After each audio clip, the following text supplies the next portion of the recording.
What's up, y'all? Rich Layton here, back with another best of match from the CWA Cup 3, and this one is an absolute banger. One of the all-time ladder greats, the King Sniper himself, Anaban, faces off against current world #1 Mohamed Light, top of CRL, top of the Clash Royale game overall right now. This is a great best of 3 in dual mode rules. Before we jump into that, don't forget to subscribe to my channel, like this video, comment, let me know what matches you want to see, and of course, do not forget to use code RICH in the shop for all Supercell purchases. Support me, and of course, if you don't support me, support one of your favorite creators. It helps out a lot. Let's waste no more time, jump right into it. This is a great one.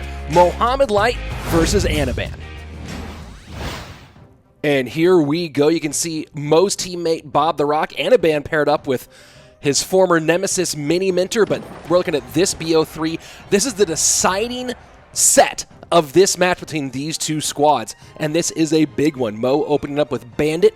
Of course, there is a variation right now that runs Bandit of that Goblin Drill. That Goblin Drill is allowed in this competition, so keep an eye on that one, although with the E-Wiz and the P.E.K.K.A feeling more like Ram Rider right now, and that P.E.K.K.A going right to the Fisherman, E-Wiz in support.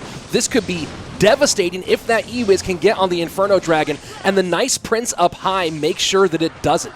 So excellent opening by Anaban, could have turned into disaster, but very, very heads up to keep that E-Wiz out of the game. And yes, it is Ram Rider for Mo Light as he pushes to the left-hand side. First minute away and no damage yet.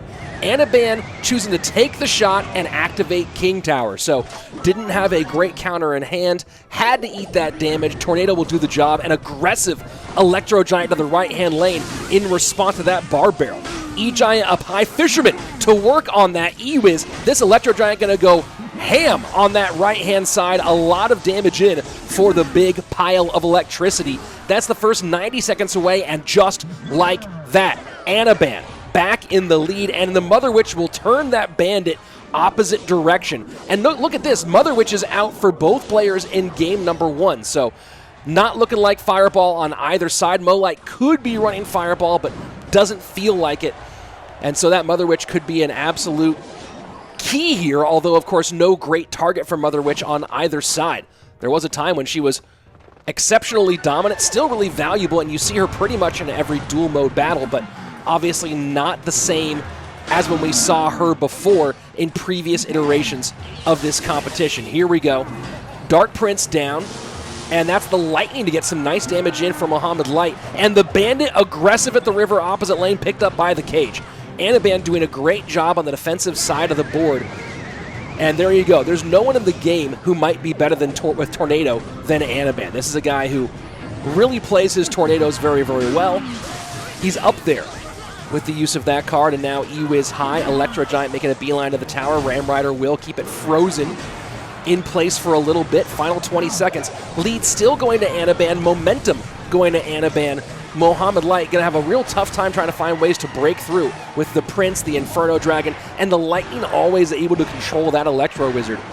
Seems like dire straits right now for Mohamed Light in game #1. The Prince of Egypt struggling here against the #1 sniper in the game. Dark Prince to the right-hand side. And yes, it is poison for Mo Light. So you see why that Mother Witch wasn't dealt with earlier. Of course, Mother Witch hasn't been insanely impactful in this game so far. A little bit of damage, though, done earlier by the latest of our trio of witches. Bandit picked up fairly easily, and now that's a lot on the board for Anaban. Might Lightning here as he's so high up. Dark Prince makes that less enticing. He wants to save it for that E-Wiz most of the time anyway. And there you go. You see a high on the E-Wiz, the Mother Witch, and some damage on the P.E.K.K.A. P.E.K.K.A's not going to break through here. And right now, Anaban can kind of sit back and play some defense. Does not have to get too aggressive. Shouldn't get too aggressive at this stage. We'll probably Electro Giant again. There we go. We'll probably Electro Giant again just to create pressure and to make this fight take place on the opposite side of the board. But the big issue here for Mo is there's just simply no way through for this Ram Rider. And that early NATO, it felt like that Ram Rider connection was the big moment, but then that NATO activating King Tower, and sure, Mo's done his damage, but it just has not been significant. A little more Pig Snout touches on the right-hand side, under 700 HP, the top right tower for Mo Light as the Bandit comes in, and the Bandit does not turn into a pig. And now pressure on the left-hand lane for Mo. E-Giant trying to break through, not quite there for Lightning yet, but there we go. Does get to Lightning, gets the E-Wiz off, shreds that Ram Rider. And this was just all Anaban all the way. Final 23 seconds. You can pretty much call game number 1 here, barring a major mistake.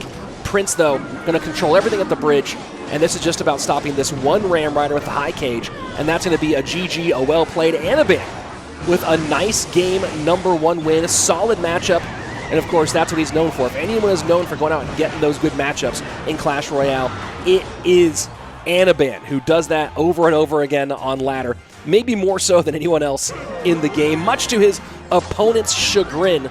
So GG, well played. Game number 1 going to Anaban in style. Of course, looking at those deck choices, you have the Electro Giant being played on Anaban's side with Lightning, and then you have P.E.K.K.A. Ram Rider with Poison on the side of Mohamed Light. Maybe expect something faster from Mo Light, something that cycles. Of course, he's known for playing Hog EQ a bunch as of late. We'll see if that's the direction that he goes in game number 2. Let's jump right into it and see what we got. So slow start here. No big aggressive opening. It was pretty fast last time, and Mo going with Spear Goblins, so you do expect something a little bit faster in the cycle department from Mohamed Light in game number 2 after seeing that one. Spear Goblins and Knight. So goes P.E.K.K.A. Ram Rider in game number 1. Poison not available. And this is all going to be getting around very, very quickly. Anaban kind of sitting on it, waiting for that Tesla to get in range of the Musketeer, and nicely done. Doesn't take any Tesla damage or any Muskie damage. And there you go. You want to see Mo do what Mo does? Mortar for Mohamed Light to open up game number 2. And this is kind of what you want from him in these situations. Mortar Cannon Cart. And Anaban, notice that we have seen a lot of potential drill counters, and it's Mortar Cannon Cart Pigs for Mo Light. Still gets around fairly quickly, not quite as fast cycle as we might have thought here in game number 2. But you'll see a prevalence of both the Dark Prince and the Valkyrie. And this, certain variations of this graveyard deck getting popular right now because of drill. The Dark Prince, obviously a great drill counter. But then GY, drill's primarily running Fireball right now, so GY nice. Not to mention just saw Poison played in last game. So this is a good pick by Anaban here.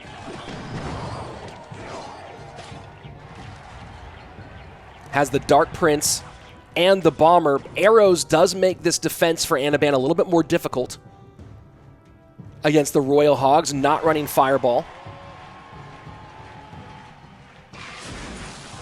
Arrows will help, but the best place for the arrows in this game is probably going to be against those Spear Goblins. Cannon Cart sets up. And Mohamed Light just winning this bridge battle on the left-hand side. Pigs go in, but a nice Musketeer high. And running arrows plus Fireball is Anaban. Wow. Arrows and Fireball together. Probably should have seen that one coming when arrows but no big spell, but how often are people running arrows and Fireball these days? This might be a graveyard variation I haven't run into. So Fireball, Dark Prince, and Bomber. Not to mention the Tesla here for Anaban. So a lot of strong counters to be able to hold off against. And he plays the Fireball against the Muskie here rather than, and it's going to go ahead and arrows all that off as well. Both spells out of cycle and down 1 elixir plus the Knight. This could be trouble for Anaban right now. Mohamed Light recognizing the elixir advantage and putting pressure on. And that Knight going to keep the minion, the Mega Minion, from touching that mortar for a moment. Graveyard in. This is a lot of pressure coming in from Anaban, but Pigs go opposite direction, picked up by the Tesla. Mo does have the elixir advantage, trying to put the pressure on here. Dark Prince comes in and does defend, but just like that, it is Mo back in the lead, and he pressures up on the right-hand side, keeping this mortar to the right-hand lane. He might go ahead and just control that Dark Prince of the Knight. Yes, and he does. The Knight picks it up. And now good protection on the Musketeer. In range of the Fireball to get both the Mortar and the Muskie, though. That's the only challenge, but the Musketeer does stay alive as the Pigs go in front. Final 90 seconds. and the EQ comes in. It is Mohamed Light with the lead. Going to add a tiny bit here, I believe, just a little bit. 13:87 remaining. The Knight going to be back in cycle here. Easy control now for Mo. Goes with the cannon cart instead. Anaban in a bit of trouble right now. You thought with Fireball, the Bomber, and the Dark Prince, you'd have enough to control these pigs, but playing Fireball on offense a few sequences ago, just a little bit over-aggressive. You understand what he was going for in that situation, but it didn't accomplish what he wanted to accomplish, and now down by a little under 300 HP is Anaban. Mo in a good spot, kind of driving the action now. And he continues to add on, and now Mortar into that left-hand lane, away from the weak side tower. Forces Tesla out over there. Tesla now out of cycle. EQ comes in, all going wrong for Anaban right now. And I gotta think it was back to that one Fireball. Just too aggressive. Arrows, I should be available here, and they do take off the Spear Goblins. The Graveyard, though, with the combination of the Cannon Cart and the Tower, not going to do a ton of damage. Not enough to get it back in the game. 20 seconds left, and there you go. Pigs in. The Tesla misses 2 of the Pigs.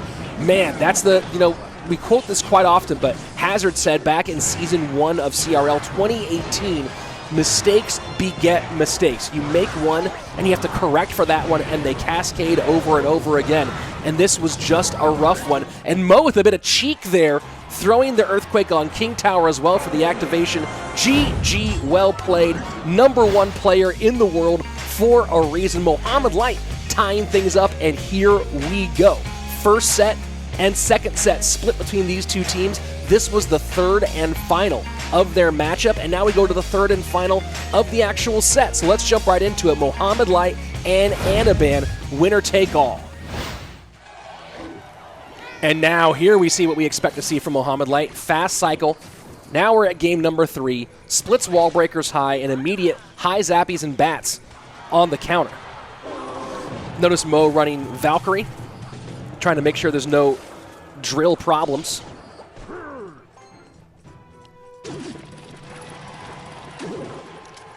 And the Hunter does get turned around here. Bats taken care of by the Snowball.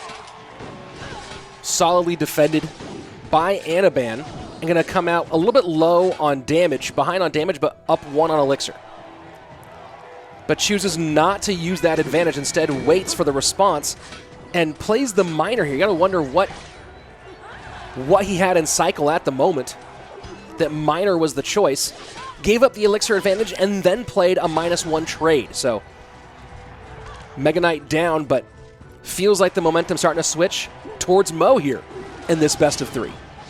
Mega Knight high, bats in support, and trying to protect the archers is Mohamed Light. Creative use of the Miner, certainly a part of Mo's play, and wow, look at this. Balloon in behind the Mega Knight. Mega Knight going to go and work on that tower. Fireball does hold it, but this again gives the Elixir advantage to Anaban. So good pressure.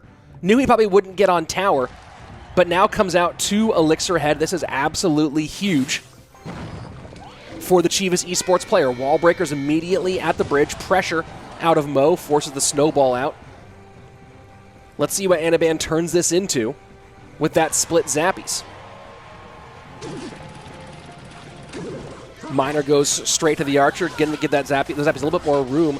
Not going to turn much into any offense here, though, and now we're going to have a Vault going the opposite direction. That will be moderately healthy, and Miner bats push on the opposite lane. Snowball not in cycle yet. Mega Knight comes in high, and bats will replay. And this is pretty nice. Mo's ability, though, to control this Mega Knight has been key so far. Miner goes right to the Zappy. And again, keep an eye on the creative Miner use on both sides, but especially on Mo's side so far. And a connection on the left-hand side with the wall breaker. So first 2.5 minutes away, Mohamed Light with the lead so far. Unable to sniff tower damage as Anaban finally gets on with Poison. A little bit was already done on the left-hand side, excuse me there, but still, it's been all Mohamed Light all the way so far. Of course, we'll see if that holds when we get into later Elixir rounds. And Mo just eats the damage on that left-hand side. 1,500 left-hand tower, or Anaban eats the damage. 1,500 on the left-hand side, 1,790 on the right. It's been all Mo all the way so far. Hunter to work on these bats. Bats not in cycle for that balloon. Fireball high, though. Will stick it.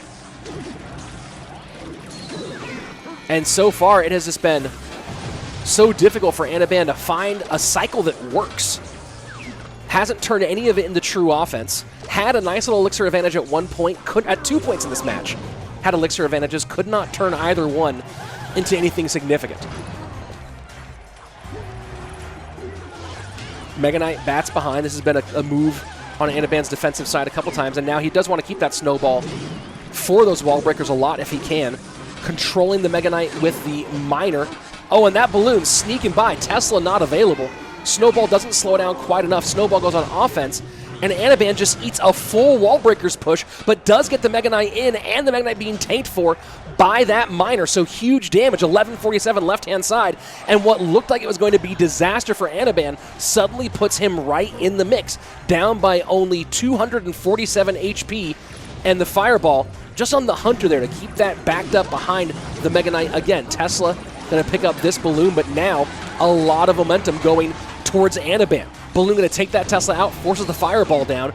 Elixir advantage and damage advantage now for Anaban as those wall breakers go in left. Miner goes in right. One wall breaker might connect, and it does as the Miner does damage on the right-hand line. Final 30 seconds, 804 to 771. Very tight between these two.